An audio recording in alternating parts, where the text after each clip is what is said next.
Comes trickling back in.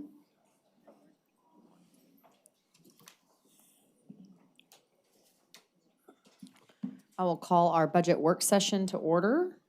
It is 12:08 and turn it over to City Manager David Cook. Thank you, David. Thank you. I guess that means it's good afternoon now. Good afternoon, everybody. So this is our budget work session for August 27th. We're going to tag team up here, Christiane and I. And we're going to start off by talking about what a revised budget would look like. And again, thank you for the letter from last week.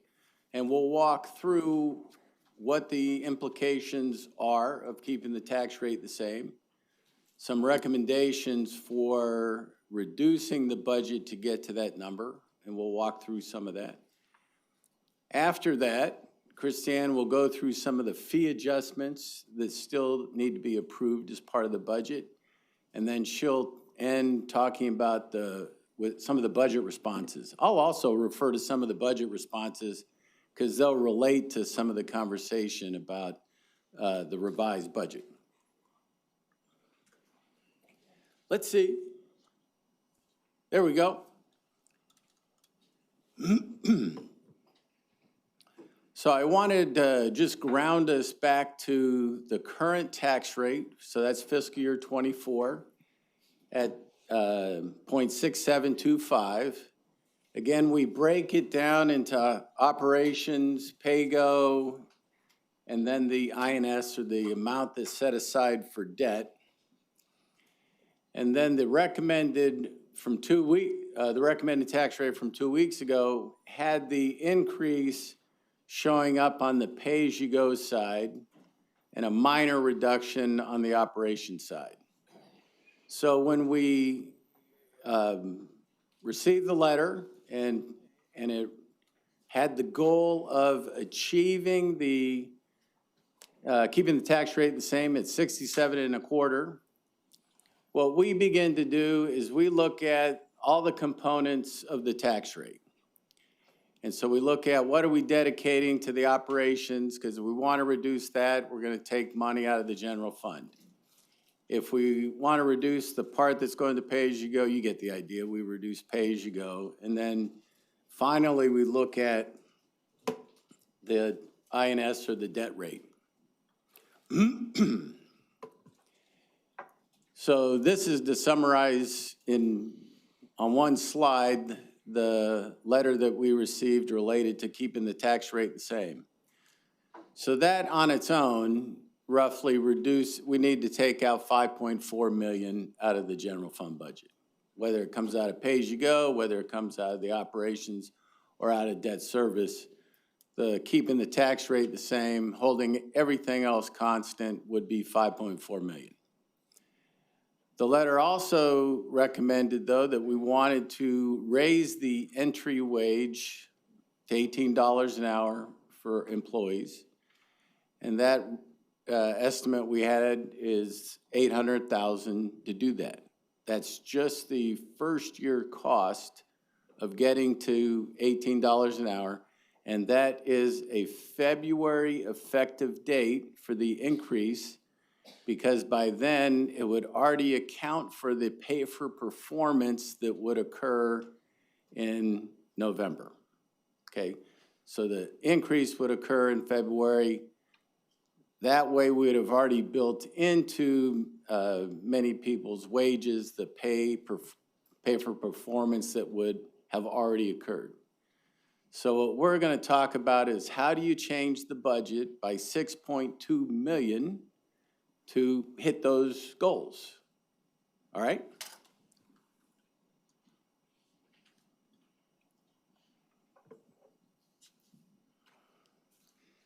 I'll say this probably a couple times. When you think about putting, and I've shared this with you before, when you put a budget together, that when you think about it on just the general fund side is over $1 billion, you're making a lot of assumptions and you're employing a lot of strategies. And what we're going to share with you is some of that thought process of balancing a budget that has limitless needs in some ways, right?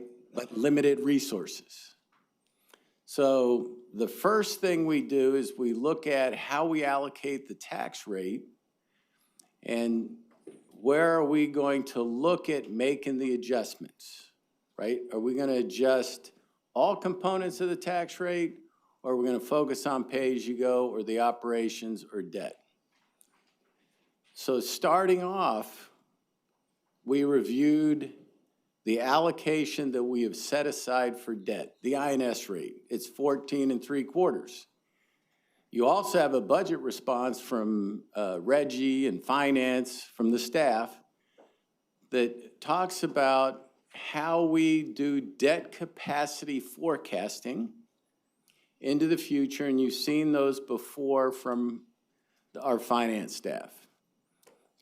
We are also looking out because not only are this year's revenues lower than the past, but what if they're like that over the next couple of years? What if we see the same thing from the appraisal districts for the next few years to where we would lower our forecast? And what does that mean for debt capacity? That's included in that budget response. So there's Reggie identified the impact of going from a 4% short-term growth rate to a 3% short-term growth rate, and it affects our debt capacity and the amount that we might be able to put before voters for a 2026 bond. So we reviewed the INS rate, and the recommendation is to keep that the same. That we don't recommend adjusting that part of the tax rate because of the long-term implications and the long-term need for more infrastructure. And I think we all recognize the need for more infrastructure. So we do not recommend reducing or tinkering with the INS part of the tax rate that's, again, part of the property tax rate overall. So that's what first thing we looked at. Second, we looked at, well, where did we add resources? And it's not just the last year, not just fiscal year 24, but what was in the budget for fiscal year 25, right? So we looked at where positions were added. We looked last year at where we increased the neighborhood improvement program. We increased funding for the priority repair program. We added a number of positions throughout the organization in fiscal year 24. So part of that, are we willing to change some of those things? And we'll get into some of that conversation in a minute. We also looked at, the easy thing is just tell all departments to reduce how much money they have in all their line items and move on. Well, we went into this year's budget telling departments they had to eat inflation and some of the increased costs along the way.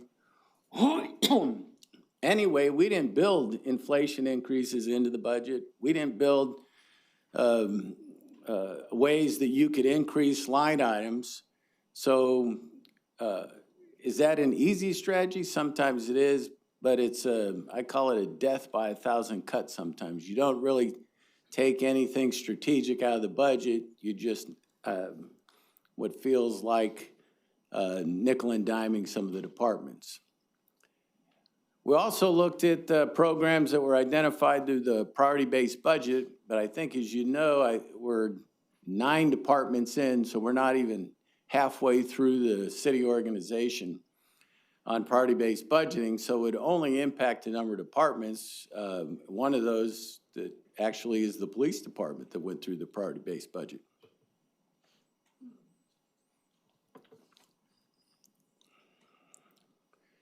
We also looked at the compensation and benefits, and if you remember, we presented this slide as part of the recommended budget. The general fund was going up roughly, I think it's 48 million, right? And we gave you the building blocks of the 48 million. It was meet and confer. It was pay for performance. It was collective bargaining. It was the 3.5 million for the MedStar transition. It was the full year funding of police officers that were added in the prior year.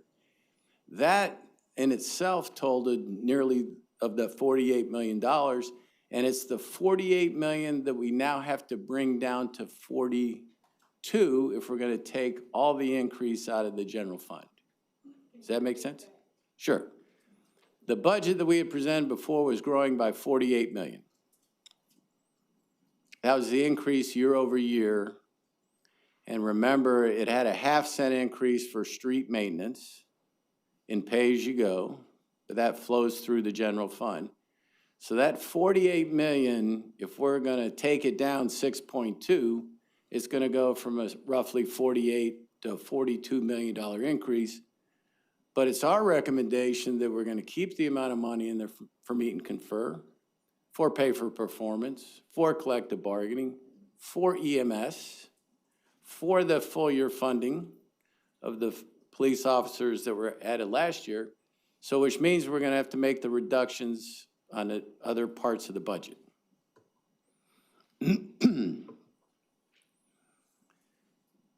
We always look at the pros and cons of hiring freezes, and some of the things that we'll recommend in just a moment will keep that strategy close to mind as we talk about the upcoming fiscal years, fiscal year 25, 26, and more on that in a second.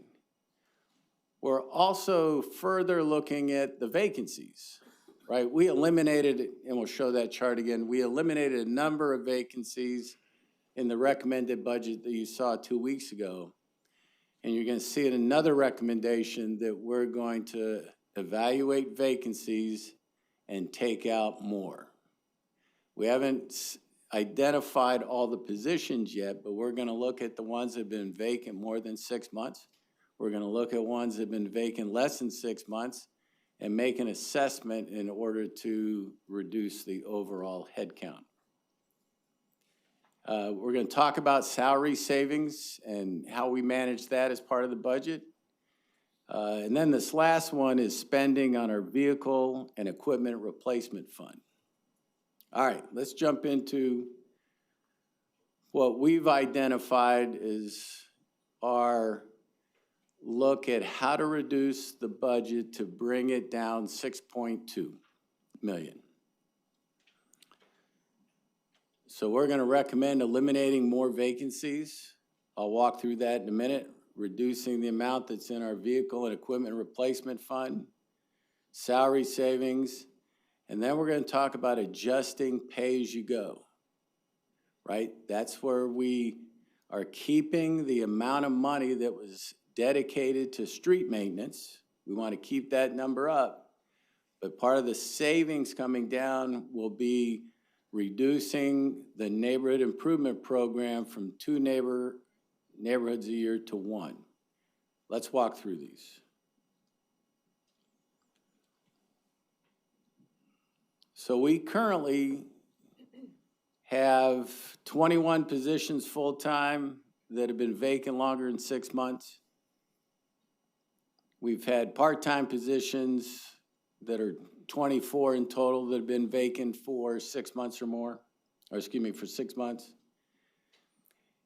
And we've excluded departments that already gave up vacant positions in what we call the first round that we did as part of the recommended budget that you saw 2 weeks ago. So our recommendation is we're gonna take out another 10 to 15 positions in the city on the vacant position side that will contribute 1 million toward that 6.2 million total.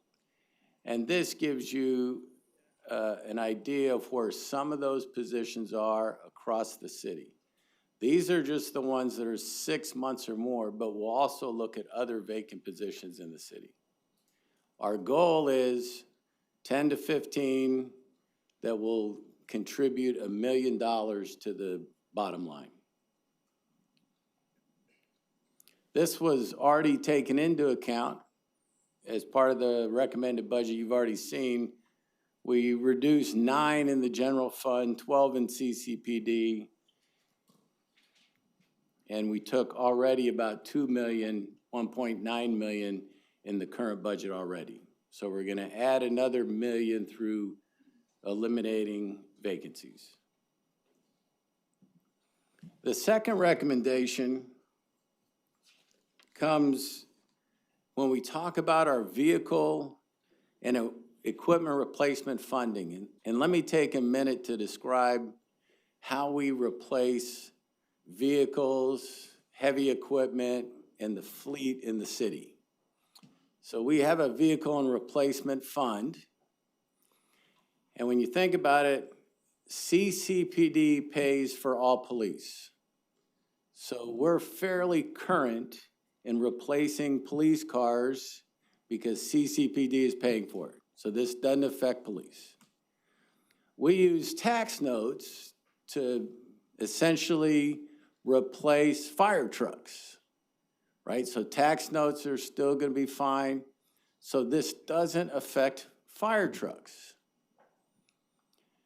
Enterprise funds like water, stormwater, they pay for their vehicle replacements, so they're not affected. So the vehicle replacement fund and equipment replacement fund that is paying for all the other general fund departments like Transportation Public Works, Parks and Recreation, Code, that's general fund money. That's a contribution from the general fund to the vehicle and equipment replacement fund. Okay, so we're not talking about police cars, not talking about fire trucks, not talking about any of the enterprise funds, but we are talking about a substantial part of the fleet that is paid through the general fund in order to replace those vehicles. Now, what has happened over the last few years is with supply chain issues, we have not been able to replace vehicles that needed to be replaced, right, for that period, for a number of reasons. So we are actually behind in the replacement of vehicles funded through the general fund. We increased the funding in this year's budget. We annually put in about 3.5. We need to be putting in more, but we generally put in 3.5 million. We added another 2 million this year to the vehicle and equipment replacement fund, taking it up to 5.5. It's still not enough to fund what we need, but it's at the upper end of our capacity, both in the marketplace and from a supply chain standpoint, to accomplish. What does that mean is if we put in $10 million, there's no way they could spend $10 million because you can't buy the equipment. You can't bid it and procure it.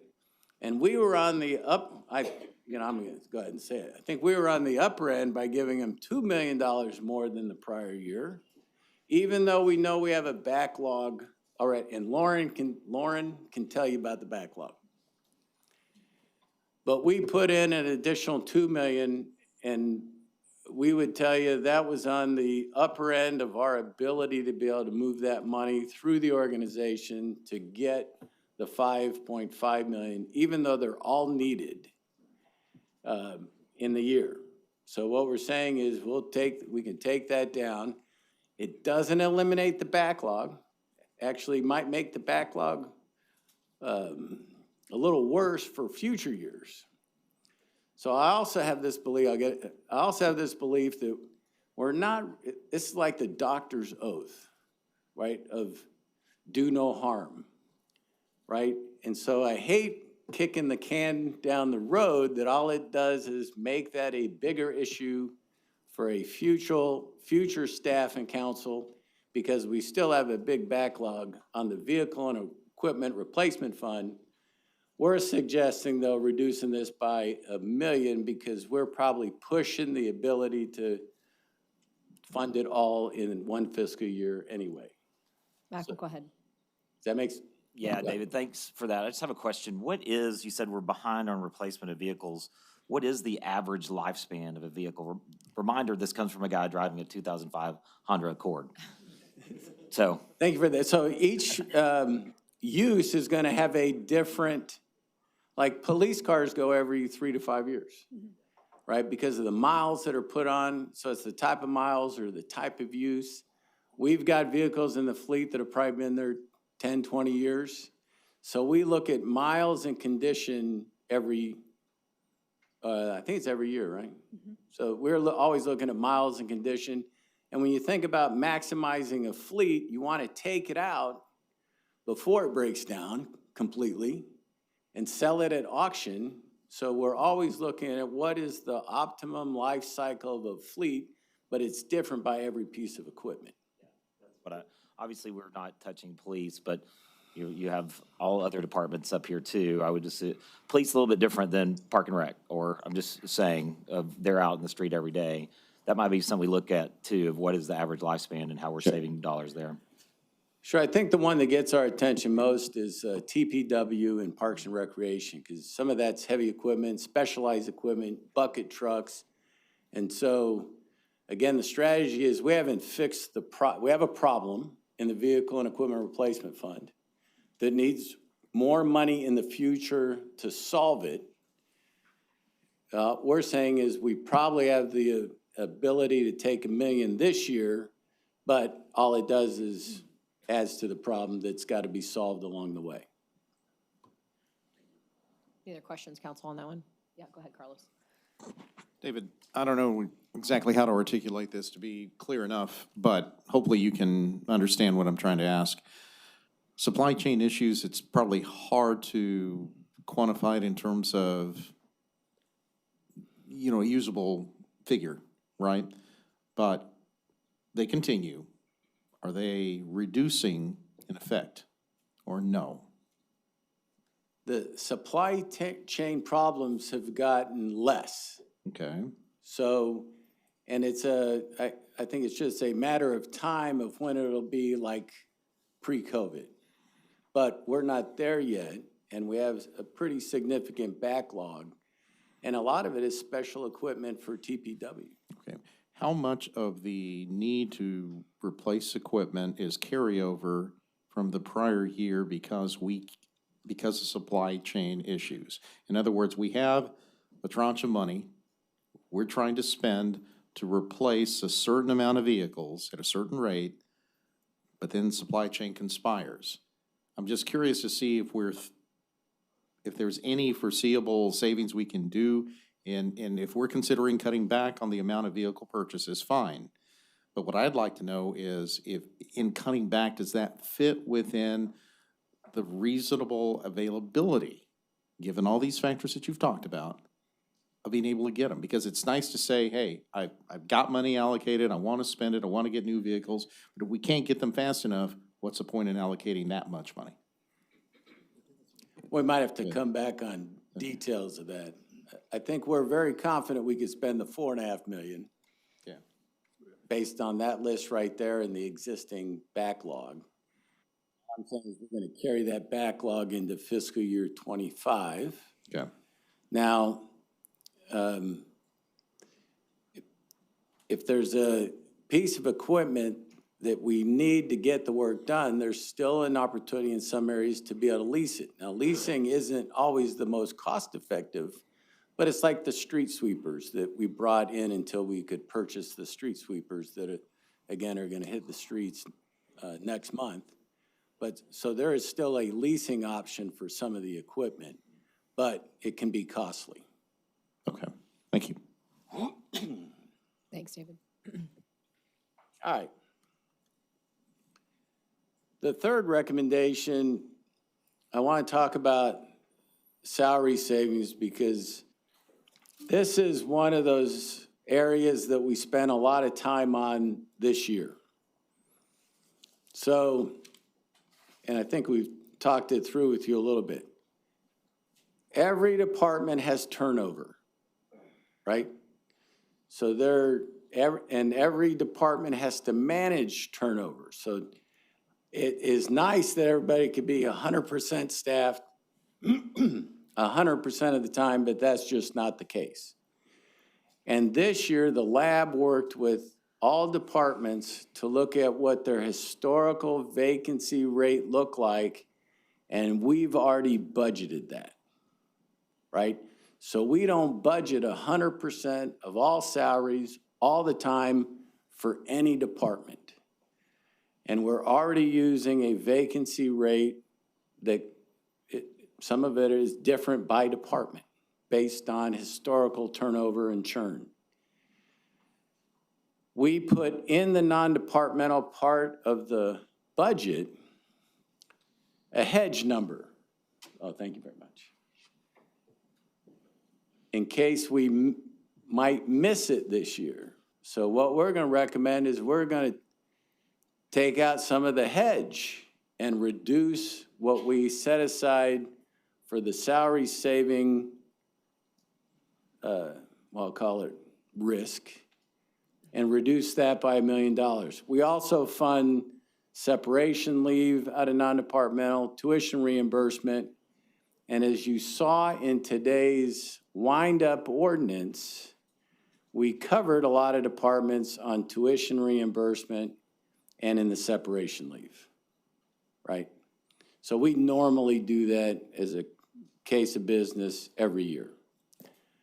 But in our recommendation, if we want to take down the general fund by another $1 million, we're going to take down our hedge on the vacancy rate. Now, what this means is that during fiscal year '25 is as departments get and are starting to fill positions, we're going to work with the departments on how they manage that process and bringing people on. And we might have to have some temporary freezes in order to make sure that we hit the vacancy rates that are part of the budget. Does that make sense? It does. May I ask a question? And so maybe this is also pertinent for Christiane. As you now have your budget office where you want it to be in Fort Worth Lab, I would think this is something you would want to be more focused on than maybe we have in the past anyway, especially now that you're going to be reduced by $1 million on that hedge money. Just kind of curious your perspective as you work with departments moving forward outside of this recommendation. You're right. So we don't want to wait till the fiscal month 5 or fiscal month 8 forecast in order to take a first look at how departments are performing on filling their vacancies. And so I think at the very earliest, we would look at it quarterly. So we would allow the first quarter to occur, and then work through the analysts with the departments in order to project their hiring activity and how often they'll be onboarding people. And then look at any discretionary O&M spending that could offset the cost of more aggressive or successful hiring efforts. But we will have to watch it very closely by reducing this sort of unrealized salary savings reserve. Thank you. Go ahead, Carlos. Just a real quick question here, Dave, regarding the tuition reimbursement policy. Don't want to deep dive, but just specifically, I am assuming that there's a requirement for employees to stick around after they've gone through, some coursework, right? So that we can at least realize a certain amount of return for our investment? Yes. Because we don't educate them and they fly off to Deanna is greener shaking her pastures? head yes. Okay. 2 years. There's a 2 policy. years. 2 years. 2 years, okay. And that's still applicable in for us to realize again a return on our investment, right? We don't need to revisit that, in your opinion? In my personal, no. We want people to continually get educated and train themselves. We think that creates a more valuable employee, even if they leave after 2 years. But I think we want to create the environment where people think and believe they can advance in this organization. Part of that is tuition reimbursement. Okay, thank you. Jeanette, please. Another program I've been curious about, Diana, what about the CDL training? Same 2 years they need to be employed before? Okay. Yes, so we modeled the CDL program in after the tuition reimbursement so that we don't train them and then they leave. So there's a 2-year retention rate where we prorate they would owe the city and deduct it from their final check. All right, so these three recommendations, the vehicle replacement fund going down by $1 million, finding another $1 million in savings from vacant positions, and reducing the amount for the salary savings is $3 million that would roughly come out of the operations side of the tax rate. And I'll talk about the tax rate in just a minute. So that's $3 million out of the general fund, not pay-as-you-go. So the next recommendation has to do with the allocation of the tax rate for pay-as-you-go. And what we're recommending is the reduction of one of the neighborhood improvement programs. I'll show you some information in a second on that. I want to talk about the tax rate impact. One neighborhood in the fiscal year 25 budget is 4.2 million. So we're going to reduce the pay-as-you-go part of 4.2 million. We're keeping all the funding on the street maintenance side. We've created savings on the operations side that 4.2 is a little bit more than what is needed to reduce the pay-as-you-go by the 3.2 million to get a quarter penny, or roughly a quarter penny, right? So what we're talking about is reducing pay-as-you-go from 7.5 to 7.25. This again, I think, is consistent with council priority of investing more in infrastructure. And this is the maintenance of infrastructure. So the tax rate going from 7 to 7.25 is certainly consistent with council priority about maintaining infrastructure. And all the funding will stay for the street maintenance additions that we talked about. The reducing the 4.2 out of the neighborhood improvement program, but adjusting the tax rate just by 1/4 cent leaves about $1 million in the pay-as-you-go side, which also could go to the street maintenance and put it up to that 10 million number that had been talked about as well. Does that make sense? Let's talk about the neighborhood improvement program and why we're recommending that we can move forward with that change. This shows you the number of neighborhoods and the specific neighborhoods over the last number of years, starting with Stop 6 back in fiscal year 17, moving forward to this year where we identified 2 neighborhoods, Seminary and Worth Heights. And this is our spend to date. Right, so in the current year, we had Seminary, Worth Heights. Last year, we had historic Marine Creek. And then you see Las Vegas Trail going back. So we are at a point where, I won't say we're challenged, but we're challenged in our ability to spend that money on a faster pace. Some of that's been turnover in neighborhood services. But what we're recommending is we still are going to catch up or have to catch up on these other neighborhoods as we talk about what neighborhood we add in the upcoming fiscal year. Just showing it a different way. These are, again, the neighborhoods, the budget, and the expenditures to date. And so when you look at historic Marine Creek, we're still at a under 20% spend, and that was last year's neighborhood. We have Seminary and Worth Heights that were selected earlier this year, and they're at a spend that's under 10%. Go ahead, Jared. Excuse me. Good question. On the last 2 slides, David, if it's okay, I think I have a couple questions for Fernando because I know he was very involved with the NQRC with revamping the NIP strategy. Fernando, if you'll come up.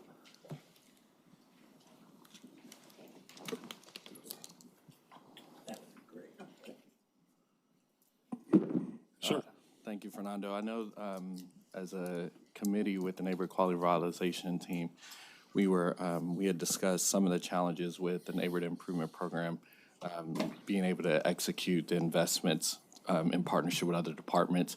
Can you speak to some of that and what the recommendation was for project management especially?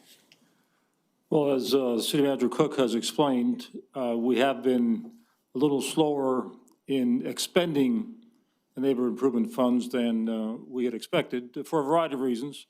And we're exploring options for accelerating those expenditures, including the possibility of hiring a project management firm to treat those projects in the same way that TPW and Parks and other departments use project managers to advance their projects in a timely way.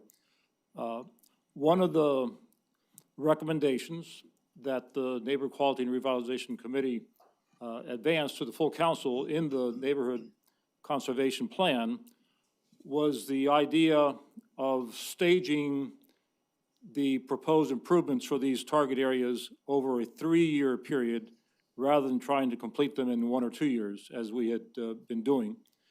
And that idea was to devote year 1 principally to planning and initial improvements that would result in highly visible results, cleaning up parks and other public spaces, for example,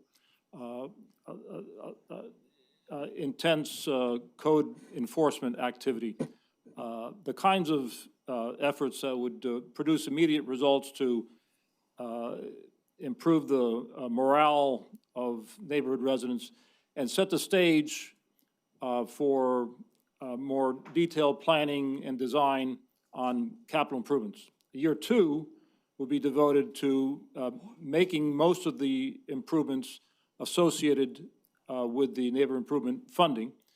And year 3 and future years will be devoted to larger scale improvements, possibly funded through a bond program or outside funding of one form or another. So that was the strategy that was recommended by Interface Studio, our consultants, for the Neighborhood Conservation Plan. Thank you for that. And just to add some color for the council, this past fiscal year, this current fiscal year rather, was the first year that we began implementing that 3-year strategy or phased approach. And that way we could be more intentional about planning, give neighbors more time, and also city staff more time to execute these investments. And then lastly, to set the stage for these neighborhoods to leverage other investments within the community from the city, such as bond program, PAYGO, et cetera. So thank you for that context. That was one of the reasons why we made that recommendation to try to further build on the success that this program has had. So I would be I'd be very apprehensive on cutting the funding, knowing that that plan just got started and knowing that we have a lot of good work, especially when we can still accomplish phase 1 of the program this year with relatively modest investments. Thank you. I can tell Gina's about to jump out of her seat. Go ahead. Yeah, I'm just shocked, to see money not spent. And, I've gotten introduced to Interface, with the Woodhaven project, and I'm sure they're going to be very impressive in the end. But, we had a fantastic model when you first started out, and that involved making sure you knew who the community stakeholders were. It takes the community to drive this program. Staff cannot drive the program. I see Carlos where you had 100% all of yours done. It might be that you need to come back around, Mr. City Manager, because we started out in FY17, but if you don't have that community engaged in this program, it's not going to go anywhere. And I don't know that I like so much outsiders coming in telling us how to do stuff. I'm just being frank with you. We didn't need that in Stop 6. What we were able to do is find out what the detriments to development were. We found out initially that one thing a consultant never would have told us, you got to get rid of all of those concrete foundations that were left after demolitions. And so there are just some best practices that evolved from this program. There may be some areas where it just does not work. I think, Chris, you have a land issue. And so it's not that it couldn't be spent, but I'm disappointed. And I think we need to build on the history, from those where it has really worked to see, maybe, Carlos, we could go in as consultants, who knows? But, I really think you have to have this project driven by the people in the community who live where this is taking place. And in Stop 6, they told us everything we needed to know. Las Vegas Trail told you what you needed to, Como told you, we don't want cameras here. District 5 and 8 said, oh yeah, bring on the cameras, let's stop the crime, and we did. And so don't ignore those success stories. So that's my input. As we go around, sorry, Carlos, I was going to also ask Casey's perspective as our new neighborhood services director. And I appreciate Jared's knowledge on this, going through the neighborhood committee. I separate from budget, so if you can just let that lens for a second. I have a lot of problem that we are in almost the end of the fiscal year and have expended none of the money on 2 neighborhoods. That is not what we promised neighborhoods. I don't care how much planning you want to do, and it really creates a hole in our budget year over year. And I feel strongly, to Gina's point, I mean, I worked here when we did Stop 6. It was transformational within 6 months, and then by the end of the year, all that money expended. Now, you had to spend a lot of time, we all did, but there was a sense of urgency around it that, David, this was his program coming in, and this was something that he envisioned. So I think, separate from this budget conversation, I'm encouraged by Casey's leadership to help us rally the troops differently in our departments to make sure however many neighborhoods we're doing, that we're doing it really well in that fiscal year. Because otherwise, neighborhoods are going to give up on the program. They're going to feel like this is an unfulfilled promise. And I'm sure that is incredibly frustrating to them. And Mayor, one thing, I just thought about it when you said it, we did lose some continuity when Aubrey died. Yes, we did. And so that's again, a people factor. Yeah. Good point. Yeah, absolutely. So I would like to say, I also share your concerns in terms of the amount of funding that hasn't been spent. When I saw those charts, I was asking the same questions in terms of why are we not driving these projects more? And so it is something that we're working on. Pam Rambo Sexton, who came in, she has a capital background, and so it's something that I've charged her with too, as well, in terms of making sure in 3 years we have that money spent. I do want to clarify in terms of the consultant. So the purpose of the consultant is not to replace the community feedback. That is an integral piece of the neighborhood improvement program, and we're not intending to bypass that. The way that we will be using the consultants is to help more on the work, for example, that TPW or Park and Recreation staff would have been doing. So for example, once the community tells us what projects they want to do, the consultant will help scope out the project, determine the budget, develop the timeline. They're more on the implementation. But we are planning to continue having the community engagement piece as a big part of the project. They're just helping with the implementation piece. I know there's 2 recommendations as far as how to handle the NIP. The one that's presented here is to reduce it down to 1 project. I will tell you there is, obviously I would want to keep funding for 2, but there is some value in reducing it to 1. It would allow us to catch up on some of these projects that we still have funding outstanding, and to really just go hard in terms of getting those completed. It would allow us to, with this proposal to bring in the implementation consultants, it would allow us to get that program bidded out in place and set up the program so that hopefully come fiscal year 2026, we can go back to funding 2 projects and we'll be ready to move quicker. In terms of the option to phase in the funding, that option is consistent with how we typically spend the funding. We get $3 to $4 million upfront, but typically we only spend a portion of that in year 1. And so there is some value to that option as well. So we, neighborhood services, I came from the budget office, so I understand that you can have a stream of very good quality projects and programs that you want to fund, but when it comes to having limited resources, I know that sometimes you have to make tough decisions, and so we are willing and able to support whatever option is selected. Casey, I want to jump in on this on a couple of points. One, what I'm hearing, a takeaway from you is, of course, having adequate funding to continue our efforts, it's always desirable. But in light of you coming in, to the position you're at Neighborhood Services and trying to assess the status of your house, right? And doing whatever changes or tweaks that you need to do. Time is needed to do that, right? That's what I'm hearing. That's one of the takeaways, right? So this is not an exercise in just racing to spend money. We got to have a plan. We have to know how to implement it. Now, talking about consultants, well, again, like Gene, I have mixed feelings about that. What made the Northside NIP successful, I think was from the very start, driving the message to the folks in the community as what was coming up and how we were going to ask for their participation. And there was great participation, right? And another thing that I'm seeing right now, and I'm talking with staff still, on Historic Marine. I mean, that just started. We have, a ways to go. We have some identified paths, but there are some differences in how we're approaching that. I think what I would like to say, and I'm not going to do a deep dive here, is better alignment, with my office and what staff is doing. I think there's been kind of a disconnect. Staff is doing what it can, but I ask they avail themselves of coordination with my office, please, on that. So those are my comments right there. Yeah, and I would, if we're not doing that already, that is something that I would encourage our staff, whatever council district that we're in, that you all should be a big piece of that, whatever we decide to do. And like I said, in general, we're moving slow compared to, in terms of my standards, and I do want to see us be a little bit more aggressive in terms of pushing not only our staff, but then also the departments that we work with, making sure we're staying on top of what's going on. We do monthly meetings, and so my request is that our assistant directors, and whenever I can attend as well, that we're a part of those meetings, and that we're not waiting to escalate issues, that we're doing those as soon as possible. I just have one more comment to share with you. And you've been here a long time, so you knew Aubrey Thagard. I can show you pictures of standing room only meetings because the community knew this was their project. Now, I'm seeing what happens when you bring in consultants right now with Interface in terms of Woodhaven.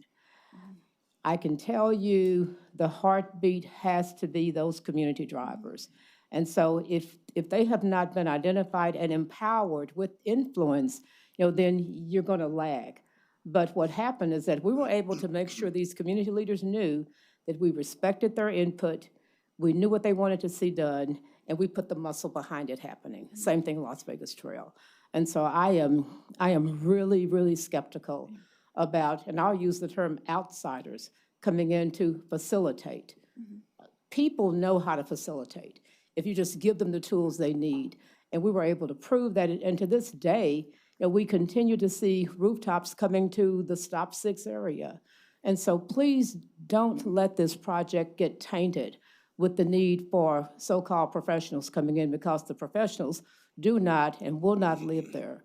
So that's my concern. Councilmember Crane and then Councilmember Hill. Thanks, Mayor Pro Tem. I'll echo what you just said. I think there was a distinct difference between the way we approached Como at the time and LVT Rise. LVT Rise, if you remember, we had already done a transformation plan and had a plan on paper, so you already had some community identified. But I think as you look at this, there's value in a process. And that looking at the process itself, you either already have some sort of roadmap that you want to put together, or you have a community that can rally very quickly. Because if you do not have that, it will take a lot, as we're seeing, to expend some of these funds. And I won't speak to the other neighborhoods because I don't know them exactly, but there may be a way that we, with the budget, have, depending on the neighborhood, some funds to put it together, but they're not necessarily committed in that year. So maybe a look ahead, give you a chance to catch up on some of these neighborhoods, but then a look ahead where you're not trying. I do feel you said something also, that there was a race to spend the funds. And it may not even have been prudent, but it was someone just said, oh, we should do that. Let's put trash cans all the way down the street. Well, who's going to actually service those trash cans? What's that going to look like later? Where do the funds come from later? So I think there may be some value in just putting a process together. And then secondarily, I'd like to know, because I've heard under previous leadership that the money for LVT Rise was already spent, or was maybe $200,000. There's almost still $1 million sitting there. So I'd like someone to follow up with me just to know where that sits. Yeah, Michael, just for clarity, I was the one who said, reference a race, but I said the opposite. I said there should not be a race to spend funds. Yeah. And one thing I philosophically, this is maybe a question for everyone around the table, but in listening to kind of how we've done this before, where there is carryover money year over year in this neighborhood plan, that's sort of the opposite of what we do. Let's take that street fee, for instance, maintenance fee. When we talked about this, we asked TBW specifically, how much money can you spend in this fiscal year? And that's the amount we want to fund. And that's how we arrived at $9.1 million. If we're going to use that budgeting philosophy for different programs, that's new to me. And I just don't know how you budget that way, frankly. Now, that's different. I don't at all, to Michael's point, I'm not at all opposed to planning dollars so that you're ready for that next neighborhood or to really execute the plan well. But I don't like the idea of holding $4 million in an account that you're never going to touch, or here we are with Worth Heights. No wonder they're frustrated, right? And that's a great example of a neighborhood that Councilman Martinez is working with. So anyway, I just think that's one thing. And then last thing I'll mention, having worked this program for a while, it also, a lot of this burden does lie with your council districts and your district directors and your staff. And because they oftentimes have the best connections. And so just making sure as you build your team, Casey, and work with departments, that they really lean on those district directors and your council members, because otherwise there's going to be a huge disconnect. I'm sure Councilmember Crane has some thoughts on how he'd spend almost $1 million in the Las Vegas Trail right now. Or, even, Jared with Como, that's a lot of money, $300,000 to spend in that neighborhood. So those are my thoughts, Councilmember Nettles. I want to ask a couple of questions here.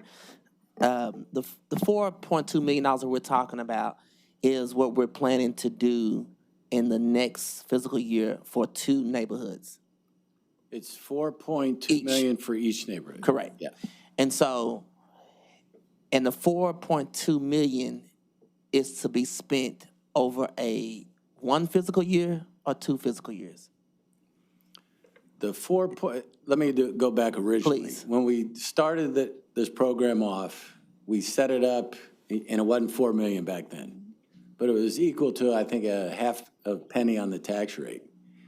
And we said, we're gonna go into neighborhood, we're gonna let the neighborhoods pick, and our time frame was no more than 2 years. Okay. We were gonna get in, make all the improvements, and measure success from that point forward. Right, so the idea was 2 years. But the reason we put the money up front is so the neighborhood knew we were committed to Right. that level of investment for the neighborhood. Fair. So, Okay, thank you. So, of course, I do have a little heartburn of moving away from 2 neighborhoods to 1, and I see why. Because I think we also, and I know this is budget, we also have made a commitment to invest back into our neighborhoods and make sure we have strong neighborhoods and strong areas. And so, you laid out a place here that says we haven't been spending the money. And so my question is, even on slide 10, I don't think none of the jobs affect, you can go back to it, but I don't think none of the jobs are affected to what you're trying to do in the neighborhood improvement. But I'm seeing here we're going to be eliminated 5 jobs from your area. And I know you kind of articulated a few minutes ago that you have somebody in place that is going to oversee the NIP moving forward. Correct. So Pam Rambo Sexton, she came over as the interim assistant director, and so she will be, Okay. she'll be managing that group. And so she'll be providing more oversight over that program. Is that completely different from what we had in the prior years? I would say the attention to it will be a little bit stronger than what we've had in prior years. I don't know that it necessarily was as much of a priority as we're making it now. Okay. So Asking about those jobs, I am curious. Go back to those neighborhood services jobs.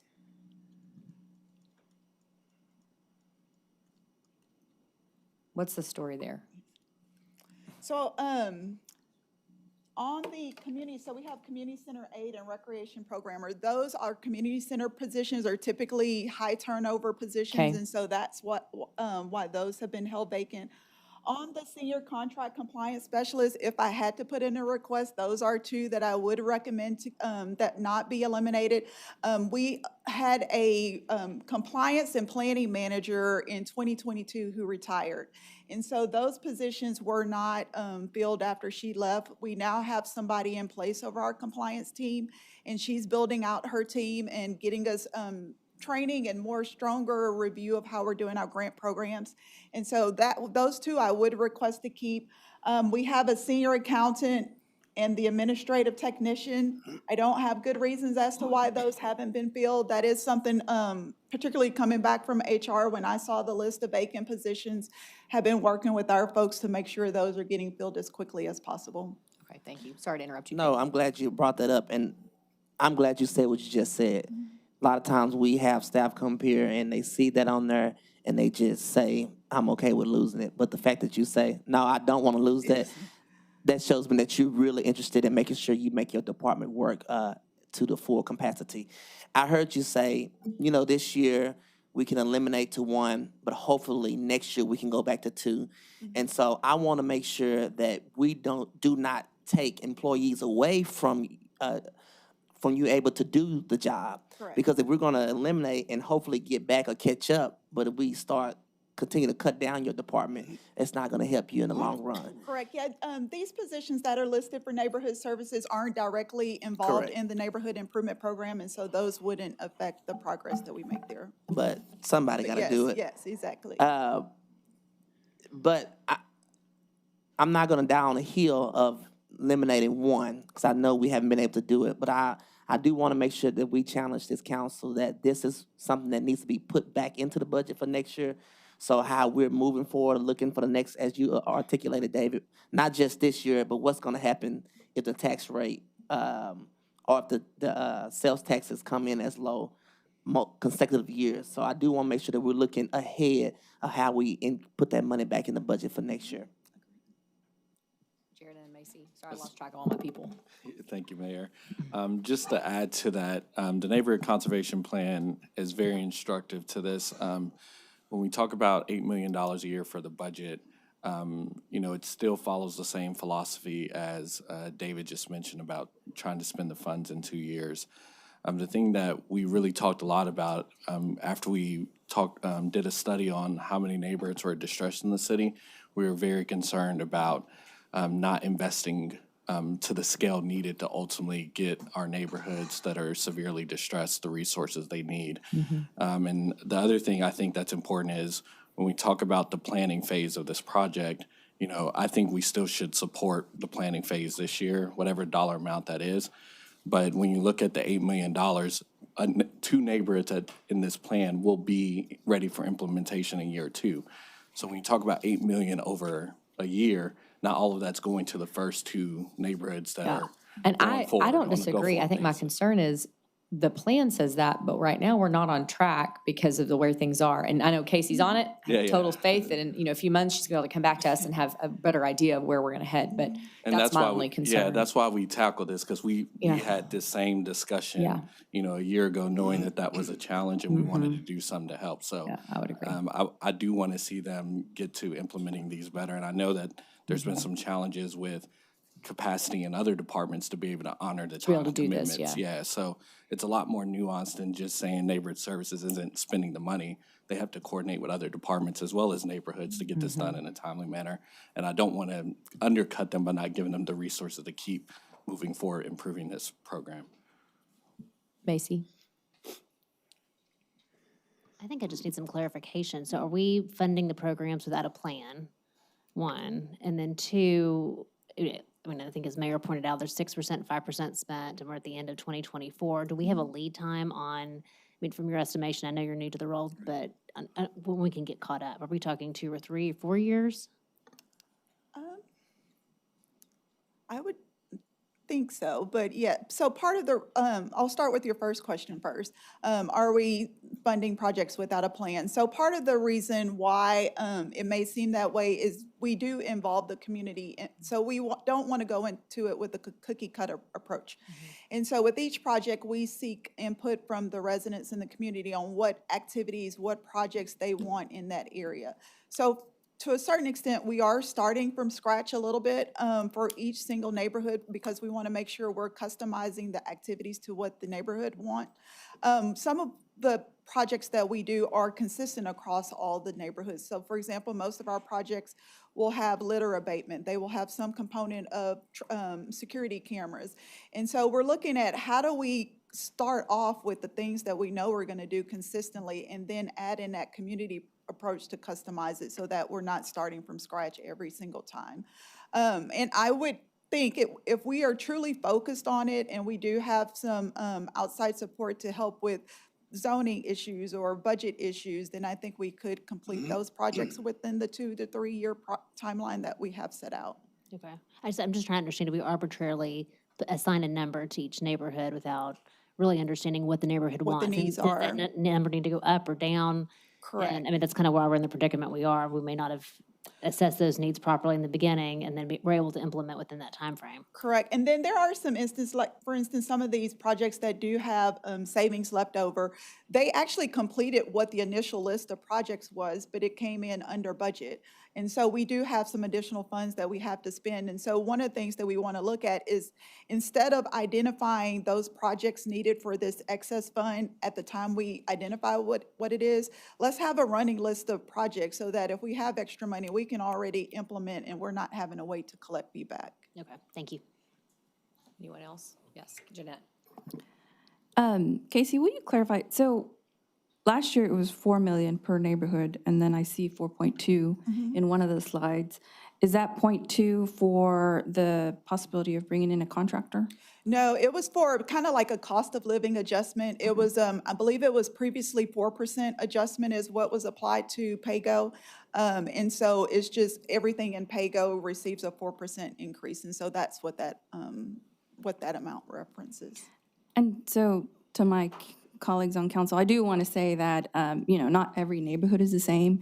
And I have seen that staff is trying to work with the different groups, at least in District 11. And so some are not as responsive or as organized. And so they have to find the good balance to where they're not pushy, right? Because we want to expend these dollars, but we also want to provide the best service. So I really am okay with cutting one neighborhood. I know we need to catch up, and that's what, like, with the addition of the one next year, that's 7, or I don't know, if Ash Crescent, I think that's going to Park. So that would be 7 neighborhoods that we would still need to expend funds for. But, with the commitment that we will bring it back to 2 in the next fiscal year.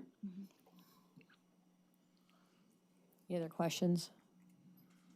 Go ahead, Jared. Not a question. I think it would be helpful for this council to get an update on the neighbor conservation plan separate of this. At a 'cause work session. Yeah, I think that's there's a good. lot of assumptions that were made fairly, but I think a lot of those will be answered if we had a presentation on this. And we actually talked to Fernando about that. So I think the year from adoption will be in October. It was approved in October 2023.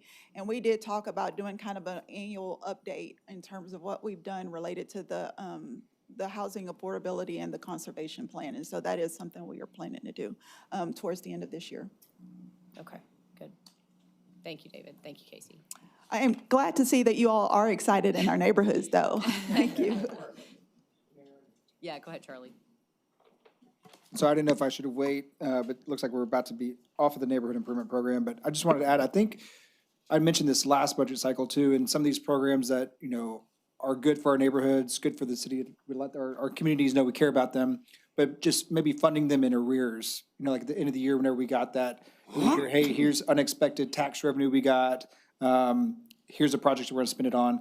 I'd be complete favor of, adding this additional neighborhood improvement program, neighborhood Oh, to if for that. some reason we have revenues we didn't anticipate. Exactly. So the unexpected revenues, okay, we have this extra money, so that, the first thing that's gonna get funded would be one of the neighborhoods that basically gets removed. And then that way we tell our communities, hey, we're still gonna do it, and we're gonna do it as soon as we can, and this may be the best way we can fund that. Based on David's depressing forecast, I don't think that's going to happen, but I actually really appreciate that idea. I mean, I do too. I almost threw my handkerchief at you. And that means preach on. That's what that means. Well, I appreciate that. I Yeah, appreciate that's that. pretty good. I second that. But, because I think that'd be just one way we could do it, because I think what we've seen before, and I hope you are wrong, the one time I hope you're wrong about the forecast, is it seems that there always is some of that extra money at the end of the year, and I think this would be a good use for that. And looking at just the $1 million and the jobs that have been vacant for over 365 days, that's $1 million right there, so that pays for their wage increase. So I'm with everyone else on the neighborhood improvement thing, but even though one of those aren't mine, so it's easy for me to say, so I just want to make sure we know that.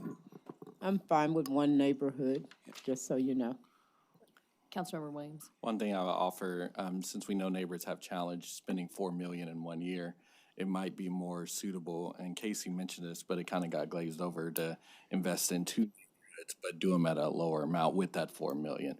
So, because they're not going to spend $4 million in the first year, so we can still keep the momentum, allow them to do planning at whatever rate we set, and then next year, reevaluate their needs and what level of investment we Well, I need to mean, make. I'm comfortable allowing neighborhood services to work with your committee and others. If, we need to arrive on numbers, because that's what this budget workshop's about. But to your point, as she's assumed leadership there to make some decisions on behalf of her department and the city about what really is best a go-forward strategy around these neighborhoods, I think that would make sense if that's something that she wanted to work with the committee on and come back to council ultimately. Does that help, David? That was a long conversation. Yeah, I didn't want to temper Councilmember Lauersdorf enthusiasm. But part of the chat, we'll be back on, we still have capital projects that voters have approved that also need funding. Right. So we'll have some challenges on capital project side too. All right. So if we reduce the pay-as-you-go tax levy from 7.5 to 7.25, and we reduce the one neighborhood, we have recommended here the allocation of the additional revenue, so just over $1 million, to the street maintenance component of pay-as-you-go, raising that from 9 to 10 million, which was, I think the original number was 10.4 million, I think, in their ask. So just to bring that back in a summary, eliminating some vacancies. And it's not just from the list that you saw, those are 6 months or more. We're gonna look at all vacancies and bring back a list that will total at least $1 million. We'll reduce the funding to the Vehicle and Equipment Replacement Fund. We'll reduce the funding in non-departmental by $1 million, which reduces that hedge on the salary savings. And then we'll reduce the property tax rate on pay-as-you-go from 7.5 to 7.25. Taking you back to the original tax rate, that means we'll be reducing the operations component of the tax rate also by 1/4 cent. Does that make sense? Let me take us back there. So if you look at the fiscal year 24 tax rate, the new tax rate for 2025, it'll be, let me start with bottom up. INS will stay at 14.75. Pay-as-you-go will go from 7 to 7.25. And the operations, what will that come down? 45.25. Right? 45.25, 7.25, 14.75.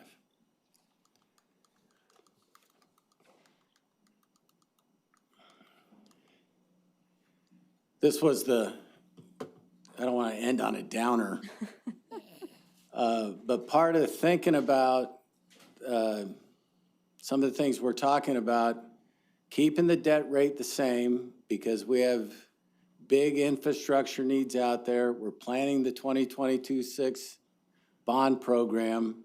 So that allows us the capacity that we get to take to voters in really less than 2 years. The pay-as-you-go is going to increase from 7 to 7.25, and I think it's the goal policy of council to invest more in the maintenance of our infrastructure.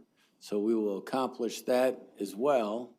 And then we're reducing the tax rate for the operations. We will still have a challenge when you think about the next couple of years. And all we were trying to show here is the decisions that we make this year have a lasting effect that carry into future fiscal years. And we're going to have some challenges both in fiscal year 26 and and that's still a growth scenario. So this budget is still growing. Look at the revenue side. The general fund budget after the changes we have now made will be $1,057,000,000. It will still grow to $1,093,000,000 under those assumptions, right? We're still gonna grow in property tax revenue, we're still growing, that's a healthy sales tax growth based on what we've seen so far. But just that there's still challenges out there that will require fiscal discipline, fiscal stewardship as we talk about not only just this year's budget, but the budgets into the future. With that, I'm gonna turn this over to Christiane to talk about fee changes. Thank you. I got one question, I'm sorry. It's okay. So David, the change that we made today, from what you proposed a couple of weeks ago with the street maintenance and street repairs, or the money that goes into pay and go, remains the same. In fact, it increases by $1 million. Okay, Yeah. thank you. But other than that, it stays the same, Okay, as requested by council. right. Led by Chris. All right.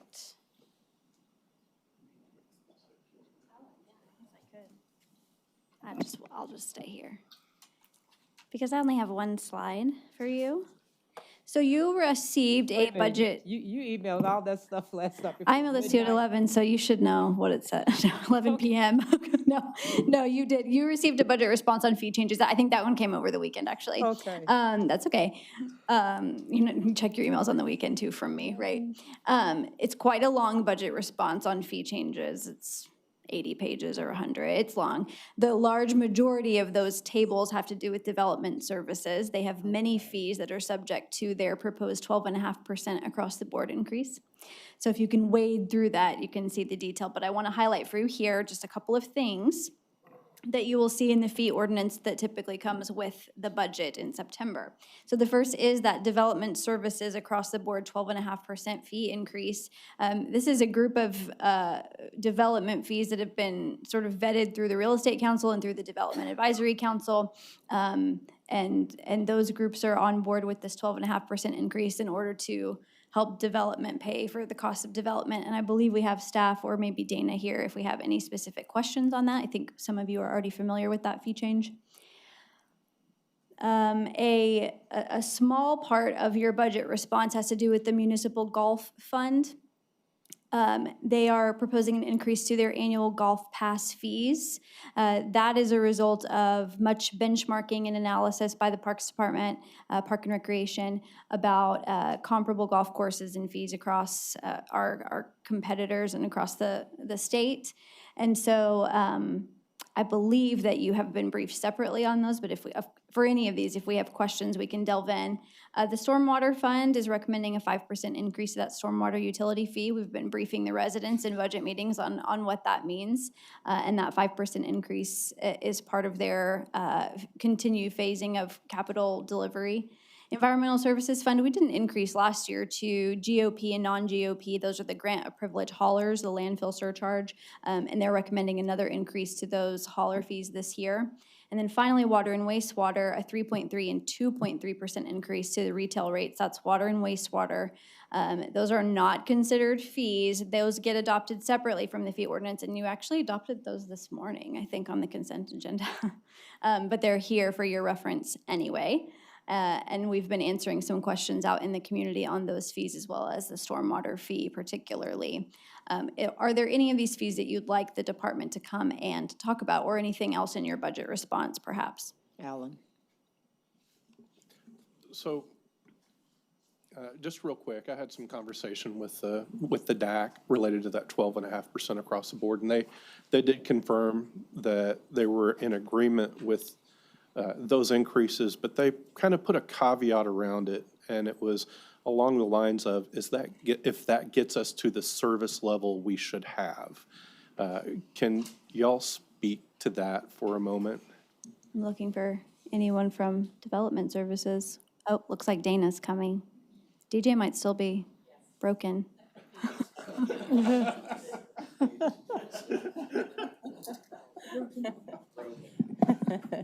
Yes, thank you. Yeah, that was a request from the Development Advisory Committee and Real Estate Council folks that we maintain the emphasis on continuous improvement, streamlining, and our hopes that now that we have folks all together at our new city hall, that we'll be able to provide that level of customer service. But yes, it's something that we're monitoring all the time. I feel pretty good, though, that DJ's been able to get some positions filled, and so that's been really a challenge, as you may know, with hiring engineers. In some point, they were having some challenges with hiring building inspectors. And so as they get those positions filled, then that's where we see the service level do well. The other piece that HR has been helping DJ and team with is looking at those hard-to-fill positions, adjusting salaries, and we're looking at a couple of reclassifications for customer service reps to potentially be permit techs, which then should help us with some of that turnover at that level as well. So a lot of it is just that training and communication and making sure that folks can really know their jobs well and you know, not give a certain answer and then have to be corrected. So, but yeah, we appreciate that. We appreciate that emphasis. Okay, and then my second comment is related to the water and wastewater, and the comment you made that it was on the consent agenda. I think things like this really deserve a specific vote by council, and so I would encourage that process not to happen again. I thought this one was a separate M&C for the could be wrong. water rates and wastewater rates. Harrison's nodding his head, so he's telling me that that's, but I thought it wasn't. I apologize. I'll confirm that for you. Yeah, we'll make Sorry, sure. Fernando's giving me the thumbs up. Yes, yes, thank you. It's like that Saturday Night Live. It's always fun. Yeah. Any other other comments? questions on fees? Any other questions about the responses, what have you? Yes, that's the right segue. Because you do have a number of budget responses. Oh, go ahead. Kristen? No, I mean, I just have a question for Dave. Are we done with all of this that we're talking about today? We can be done.